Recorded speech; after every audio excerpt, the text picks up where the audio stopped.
koor bi. waaw couvre-feu bi 20h. maanaam ñun gouvernement bi mu dogul 16h ndogu bi 16h. ndogu 16h fan nga ko mos a gis. dañuy voté loi couvre-feu 20h dañu war a voté loi ndogu bi 16h. non bambara bi nag loolu mënul nekk. ça va ziar. naa la rek jaa soo ay lu mu doy noonu gars maa ngi teg fee di yuux fii rek. waaye nee na moom. waaw temps yii moom ndox mi doxul quoi. waaw waaw temps yii dara doxul. parce que 20h bi gars yi dañuy tëj. waaw loolu dëgg la. waaw nee na léegi dañoo war a wàññi kii quoi.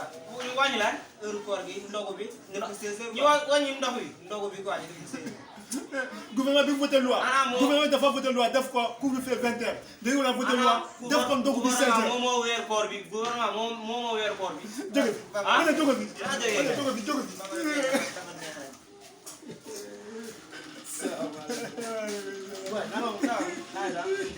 bambara bi nee na moom heure koor gi heure ndogu bi quoi dañu war a wàññi def ci 16h moom loolu lay jooy. waaye gouvernement dafa voté def ko couvre-feu bi 20h léegi nag gouvernement dafa la voté dañu dog ko ñu ndogu 16h. loolu moom këru jàmbur yi dañoo dem ñu ndogu quoi. léegi 20h dañuy tëj seen kër yi. état bi moom loolu lay jooy. yow lan la yow lan la yow lan la lan la.